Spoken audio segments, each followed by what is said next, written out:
Hola a todas y todos, seguimos con nuestra clase de pensamiento estadístico. Estamos en el cuarto video de la evaluación de modelos. Hablamos entonces de la divergencia KL, que es una que usa teoría de información para comparar entonces un modelo estimado respecto a un modelo objetivo que es el F, que es el modelo que se ajusta perfectamente a los datos, ¿no es cierto? Que hace predicciones perfectas. Si queremos usar la divergencia KL para comparar el modelo, de cierta manera deberíamos saber F, ¿no es cierto? Que es la distribución de probabilidad objetivo, la que genera los datos perfectamente. En los ejemplos que hemos visto hasta ahora, hemos asumido que F es conocido. Pero cuando nosotros queremos encontrar un modelo Q que mejor se aproxima a F, la verdad absoluta, o sea, el proceso que genera los datos, generalmente no lo podemos acceder. De hecho, no estaríamos haciendo inferencia estadística si ya conociéramos F. De hecho, ¿se acuerdan cuando hablamos del objetivo? La inferencia es conocer el proceso generador de datos. Efectivamente, un objetivo es aproximar F, pero F no está. Entonces la pregunta es, ¿cómo usamos la distancia KL para medir modelos si no tenemos acceso a F? Vamos a ver que un par de truquitos matemáticos, que no los voy a entrar en full detalle, solamente vamos a verlo a nivel conceptual, nos permiten ahorrarnos tener acceso a F para igual usar la noción de distancia KL para comparar modelos. Generalmente lo que nosotros hacemos cuando hacemos inferencia estadística de modelos complicados, o sea, regresiones que pueden ser multivariadas, pueden tener variables dummy, interacciones y cosas así, lo que a nosotros nos gustaría saber es básicamente tener un montón de candidatos, o sea, modelos con más parámetros, menos parámetros y cosas así, y ver qué modelo es mejor que otro. Entonces, en verdad, aunque no tenemos acceso a F, generalmente nosotros tenemos un par de modelos que pueden ser más, Q y R, y queremos saber cuál se acerca mejor a F. El problema es que F generalmente no lo tenemos. Si nosotros queremos comparar la distancia KL de un modelo Q con F y un modelo R con F, y comparamos esas distancias KL, vamos a ver que una parte importante de la distancia KL se cancela porque tenemos esta componente acá, que es el valor esperado del logaritmo de f de x en la divergencia tanto de Q como de R. Y esos efectos no tienen ninguna injerencia en la distancia de Q y R. ¿Qué es lo que le estoy diciendo en castellano? Tenemos acá la fórmula de la divergencia KL. Y en la práctica, ¿qué es lo que va a pasar? F no lo tenemos y nosotros vamos a tener un modelo Q y un modelo R. Entonces, esta va a ser la distancia KL de F con Q y la distancia KL de F con R sería esto mismo de acá, pero con un R acá. Si ven, en ambos casos la distancia KL de F con Q y de F con R, voy a tener siempre el f de x log f de x, que es la esperanza del log de f de x. Entonces, si yo quiero comparar las cosas, por ejemplo, ver cuál es mayor que otro, o esta información es una constante, entonces se me va. Entonces, de hecho, lo único que me queda es menos f de x por log de q de x. O sea, lo único que me queda es la cross-entropía. Entonces, en teoría, yo si quiero comparar dos modelos, el modelo Q y R, lo único que tengo que comparar es la cross-entropía. Y la cross-entropía está multiplicada. Uno puede considerar que el f de x es una especie de constante. Entonces, en verdad, lo único que uno tiene que comparar, si quiere comparar dos modelos, es solamente la suma de los log de cada modelo. Esa es la intuición. Obviamente esto tiene una demostración matemática mucho más seria, pero la idea es que nosotros podemos comparar la distancia KL de dos candidatos de manera relativa, no exacta, pero como el ranking, cuál es mejor que otro, solamente usando la suma del log Q, que eso es básicamente la log likelihood. Y la log likelihood dijimos que la joint likelihood, que si le pegamos un logaritmo, el logaritmo de la suma, dijimos antes el ejemplo de la lluvia que era la mejor forma de medir modelo. Bueno, acá volvemos a eso mismo. Ya, nos dimos toda esta vuelta para tener información, solamente para tener más robustez en decir que comparar modelos en base a su log likelihood es una forma correcta de compararlo, ¿ya? Porque tiene relación con la distancia KL que tendrían los modelos respecto a un modelo perfecto F. Eso es un poco la bola a la que nos estamos yendo acá, ¿ya? eso como consecuencia que tiene que, aunque no sepamos dónde está F, podemos estimar qué tan lejos está Q y R y cuál está más cerca del target. Lo único que necesitamos es la log probabilidad promedio. Y la log probabilidad promedio tiene que ver mucho con la suma de probabilidades en el mundo no logarítmico. Entonces hay que sacar la esperanza de log Qx para Q y la esperanza de log Rx para R. Y para aproximar esto, uno puede simplemente usar la suma. Y eso se llama la log likelihood. Es básicamente la log likelihood, ¿no? Volvemos a la definición de likelihood del mundo de inferencia frecuentista. Esto es la log likelihood del modelo. Entonces, este puntaje SQ es un estimado de la esperanza, solamente que no estamos dividiendo por la cantidad de ejemplos. Y lo interesante es saber que el SDQ o SDR es una aproximación de la distancia KL del modelo relativo a un modelo perfecto, objetivo, que es desconocido. Entonces, si solamente comparamos esto con toda esta argumentación matemática que le estoy dando, estoy aproximando la distancia KL que tendría con el modelo perfecto.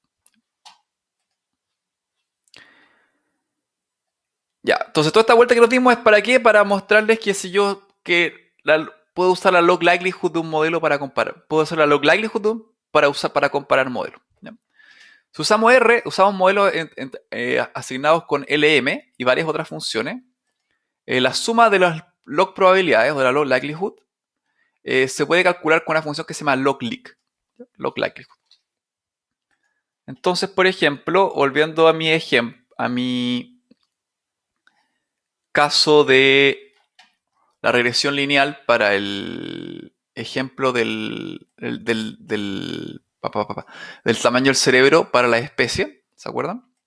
Uno le puede calcular la log likelihood a los modelos. Entonces tengo que mi modelo 1 tiene una likelihood de menos 47,46 y el modelo 2 tiene una log likelihood de menos 47,13. Entonces, a mayor log likelihood, mejor es el modelo, según esto. Entonces, acá tenemos que el modelo 2 son negativos, pero este es mayor que esta de acá. Entonces, por eso que el modelo 2, el que tiene dos parámetros, es mejor que el modelo 1 en base a log likelihood. Ya que tiene toda esta interpretación que le acabamos de hablar, que esto es una aproximación de la distancia KL que tendrían estos dos modelos respecto al modelo perfecto. El valor absoluto de estas cosas no nos importa, porque sabemos que en verdad nosotros queríamos aproximar la distancia KL y como nosotros estamos sustrayendo la parte de la entropía del modelo perfecto F, este puntaje a nivel absoluto no nos interesa, pero sí nos interesa la diferencia entre dos modelos distintos. Entonces la diferencia entre SQ y SR nos puede informar sobre la divergencia de cada modelo con respecto al target. O sea, este puntaje no lo tomen en serio, no lo usen para decir, oh, este modelo es bueno o malo. Solamente lo pueden usar para comparar modelos. ¿Ya? O sea, podemos decir, este modelo tiene una log likelihood mayor que esta acá, entonces podemos decir que este modelo se ajusta mejor a los datos que esta acá. ¿Ya? Y eso tiene una interpretación de que en teoría la distancia KL contra el modelo perfecto es más baja para este modelo que para este modelo. Entonces este modelo es mejor que este de acá. Esa es la idea. Ya, tratemos ahora de entender cómo se calcula esta log likelihood.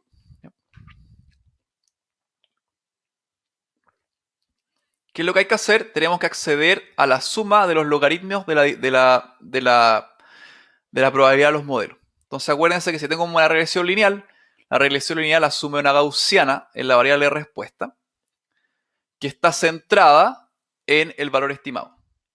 Entonces yo puedo acceder a beta 0 y beta 1, que son los coeficientes de mi regresión, beta 0 y beta 1, y después yo voy a hacer una suma de los logaritmos de los d-norm, que es la densidad de una gaussiana, donde evalúo en el valor real de y, que sería el volumen del cerebro, y asumo que está centrada en el y gorro, que es el estimado, que es el valor esperado, ¿no es cierto? Que es la media. Este es el mu que yo estoy estimando. Beta 0 más beta 1 por d más, que es mi predictor, mi atributo. Y Y la desviación estándar de una regresión lineal, eso es la regresión estándar de una regresión lineal, cuando hacemos LM, NR no la estimamos directamente. Los modelos bayesianos sí lo hacíamos, ¿se acuerdan? Pero uno puede ver que cuando hace un summary acá, te tira un residual standard error, que es el error estándar de los residuos, que este es un estimador del sigma. De hecho, si usted van a la función de sigma, hay una función que se llama sigma, y le pasan acá un modelo lineal de R, les va a dar lo mismo. Entonces, yo puedo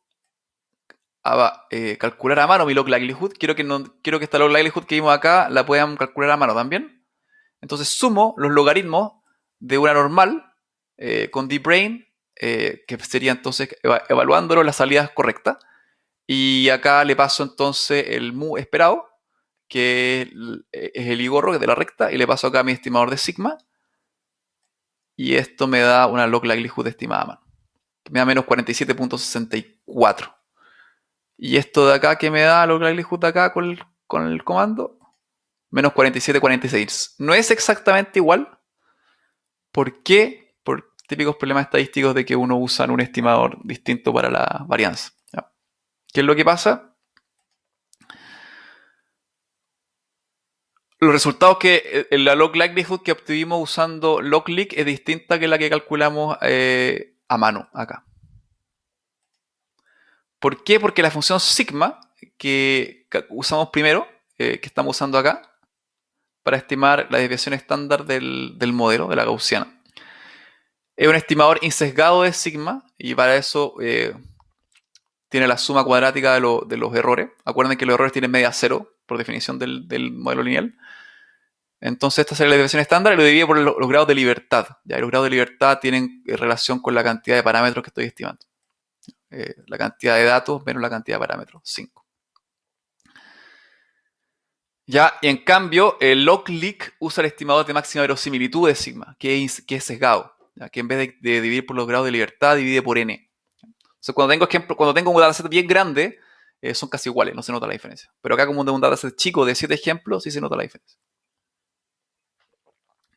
Entonces, acá se los muestro. Acá le calculo el sigma del modelo. Y acá les muestro que los grados de libertad son 5 con este comando, con este variable del modelo lineal que me dice los degrees of freedom. Esta es la df. Y después yo les muestro que este sigma es básicamente la raíz cuadrada de la suma de mis residuos al cuadrado, esto que está acá, dividido por los grados de libertad, esto que está acá. Y me da lo mismo que está acá, 2520567. Entonces yo uso este sigma, obtengo esta log likelihood de menos 47.64. Que esto que está acá.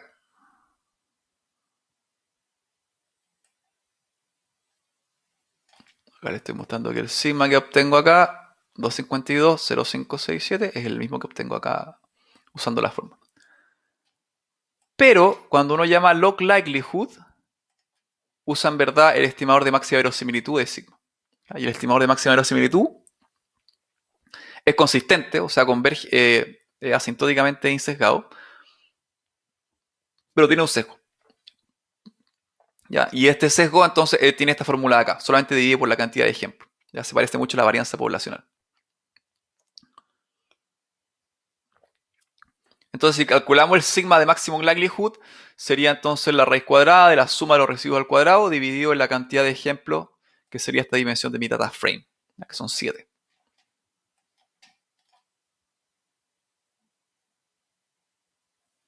Esto lo debo tener por acá, ¿no?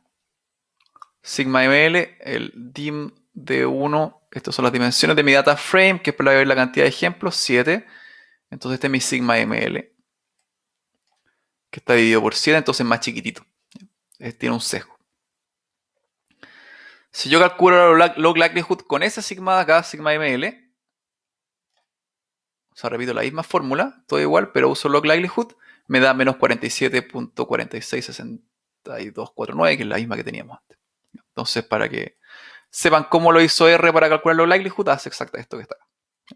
Entonces, para que entendamos qué hace R por debajo en la fórmula. Ok, ese es el log likelihood de un modelo. Y si tenemos un modelo bayesiano también lo podemos hacer. Acá les quiero mostrar cómo lo hacemos con un modelo bayesiano. Vamos a usar, básicamente lo podemos usar usando los map estimates. Los estimadores máximos a posteriori.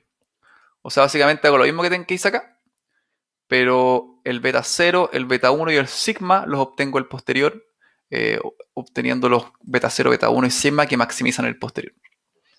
De hecho, en el ejemplo de acá, le estoy haciendo un modelo con QAP, donde no les digo, no les doy priors, o sea, es la misma regresión lineal. Asumo que Brain sigue una gaussiana con media mu y sigma, donde mu tiene esta relación lineal que tienen acá, beta 0, beta 1 más, y no le doy priors. Cuando ustedes a QAP no le dan priors, asume priors uniforme. Ya, entonces acá le doy el punto de partida, esto es para que converja más rápido el QAP y no se quede pegado. Le digo que parta en el medio de Deep Brain, que hay un 0 en la pendiente y un sigma con la desviación estándar de Y. Y le doy un método de optimización que se llama Nelder-Mead, que asegura que converja mejor para estos casos. Si ustedes hacen esto de acá, ustedes acuérdense que QAP, cuando usan flat priors, los máximos a posteriores, los que maximizan el posterior, son equivalentes a los máximos likelihood. ¿Se acuerdan? Eso lo vimos harto en las clases de inferencia bayesiana. Entonces, de hecho, podemos ver acá, están los teta acá. Acá están todos los coeficientes.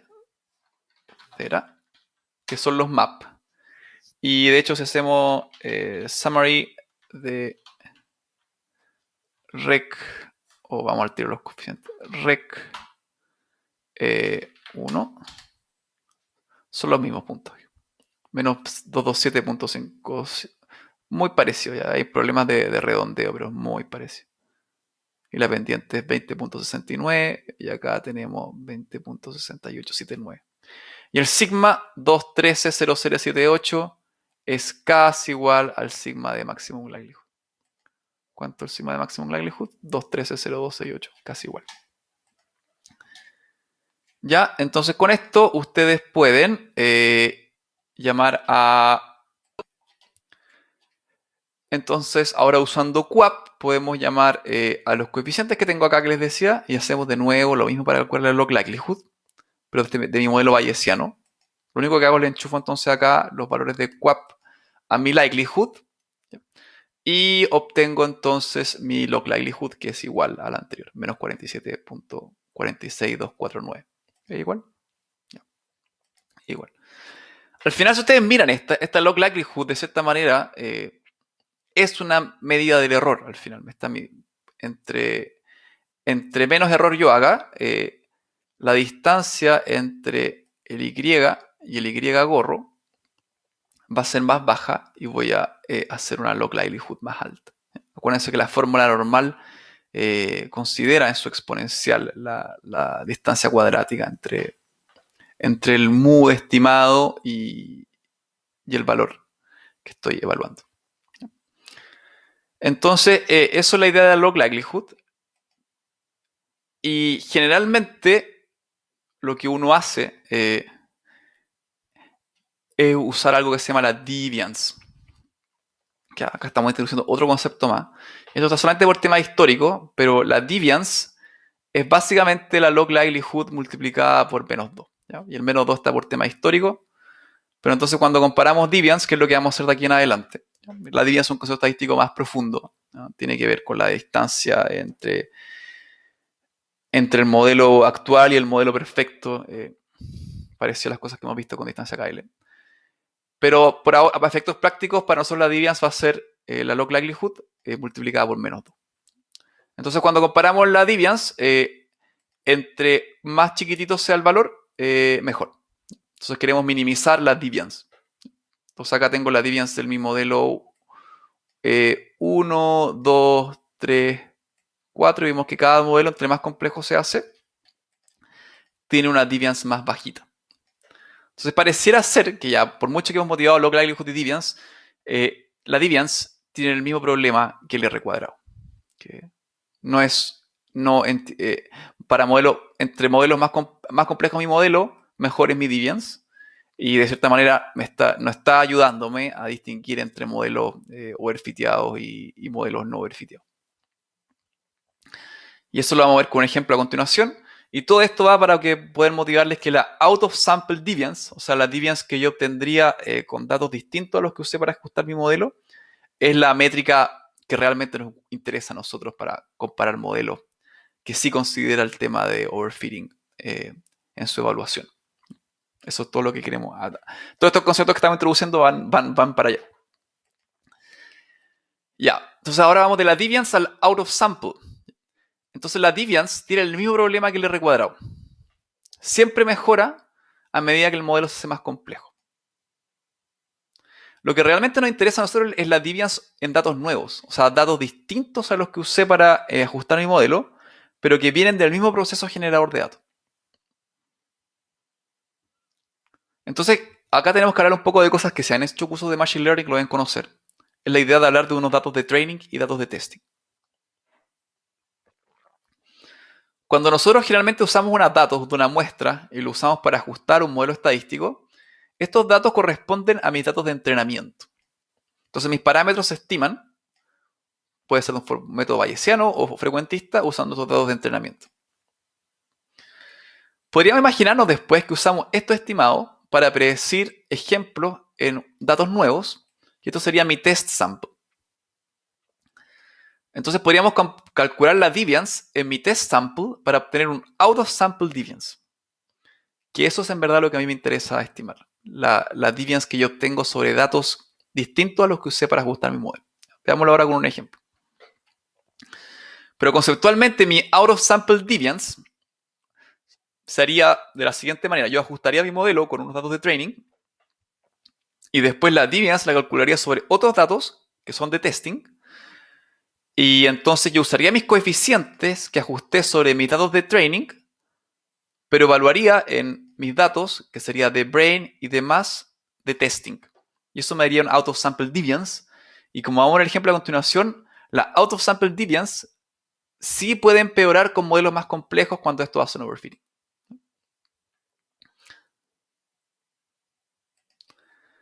Entonces, este es el ejemplo que tenemos a continuación. La idea es que nosotros acá tenemos acceso al proceso, son datos sintéticos. Entonces acá los datos son generados con una distribución conocida. Entonces acá yo asumo que vamos a ajustar regresiones lineales para este siguiente proceso generador de datos. Tengo entonces mis variables independientes. Los predictores son la variable 1, la variable 2, la variable 3 y la variable 4. Son 4 variables. Y asumo entonces que mi Y es una regresión lineal que tiene una gaussiana con media mu y desviación estándar 1. Y la media de cada gaussiana está definida con esta siguiente relación lineal. ¿Ya? Tengo un 0,15 por el atributo 1 y menos 0,4 por el atributo 2. Entonces el atributo 3 y el atributo 4 en verdad no tienen correlación alguna con mi variable de respuesta. Entonces después yo ajusto todos estos siguientes modelos. ¿Ya? Es un modelo que solamente tiene un intercepto. Un modelo que tiene una pendiente para el X1. Un modelo que tiene una pendiente para el X1 y el X2 más el intercepto. Este es el modelo que debería ajustarse mejor, ¿no es cierto? Porque si yo acá encuentro que beta 1 y beta 2 con estos valores de acá y alfa igual 0, ajustaría el modelo que se ajusta perfectamente a los datos. Y acá tenemos modelos que tienen más atributos y tienen más atributos que no tienen relación con los datos. Entonces este es el atributo, acá tengo un atributo X3, tengo un coeficiente para él, y acá tengo un modelo con un X4 con un beta 4. Entonces como el modelo real solamente tiene coeficientes no 0 para los dos primeros atributos, el X1 y el X2, podemos decir que el modelo en realidad tiene 3 parámetros. Un 0 para alfa, un 0,15 para beta 1 y un menos 0,4 para beta 2. Eso significa que X3 y X4 no tienen correlación con Y.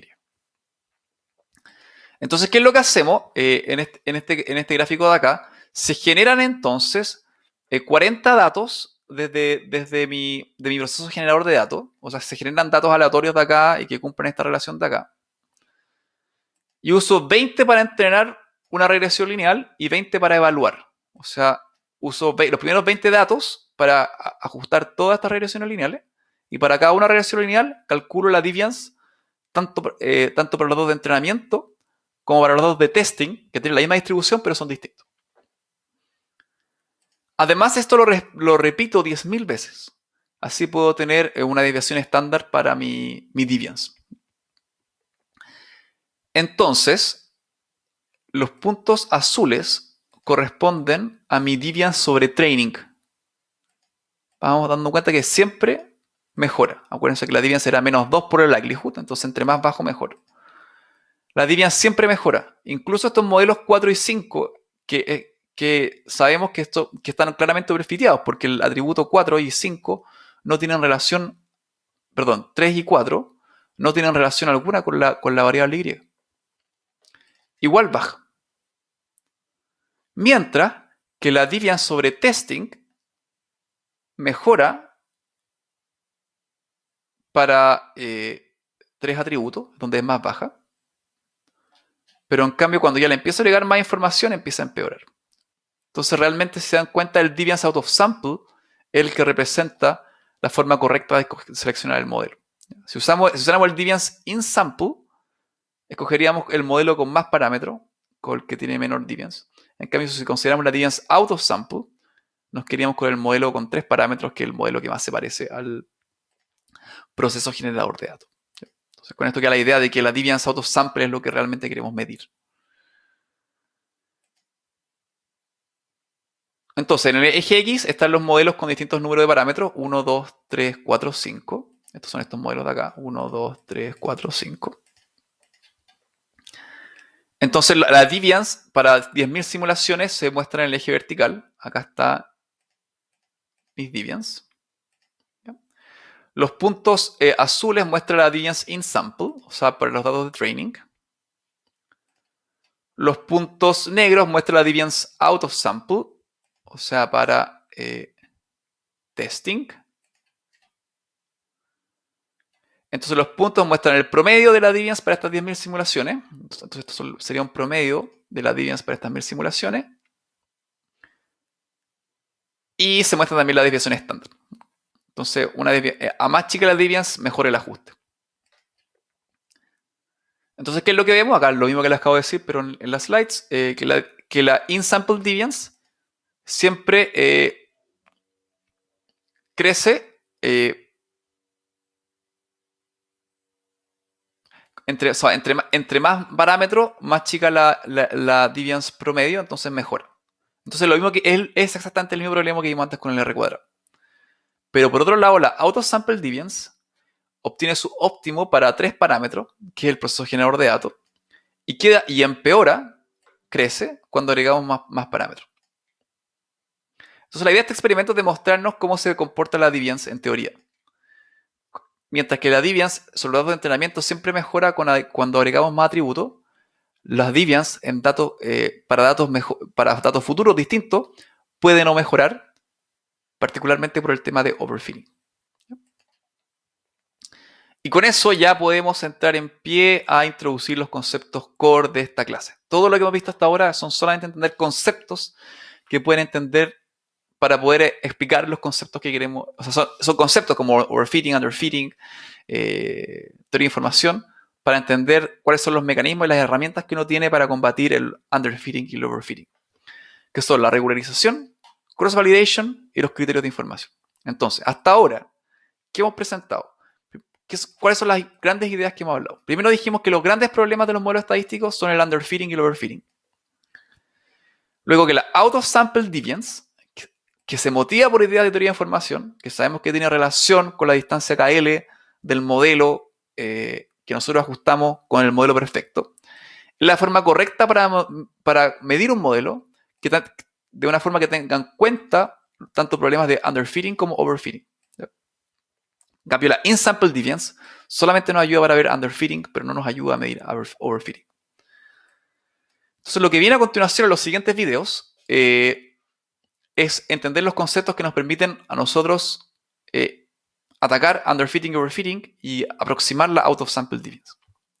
Entonces, la regularización es un mecanismo que nosotros podemos usar cuando ajustamos nuestros modelos que evitan que hagan overfitting. ¿Ya? Eso es la regularización. Entonces, eso es un mecanismo. Mientras que cross-validation y information criteria son procedimientos para medir la calidad de un modelo. La cross-validation es un procedimiento para estimar la out-of-sample deviance de un modelo, sistemáticamente dividiendo los datos en particiones de training y testing. O sea, con cross-validation yo puedo aproximar mi out-of-sample deviance haciendo distintas particiones de entrenamiento y testing. Lo vamos a ver a continuación. Y los criterios de información son una familia de dispositivos o herramientas para medir la auto-sample deviance usando solamente los datos de entrenamiento. O sea, cross-validation requiere que yo entrene mi modelo varias veces para así poder aproximar mi auto-sample deviance. Acuérdense que la training deviance no me sirve de mucho. Lo que me importa es las auto-sample deviance.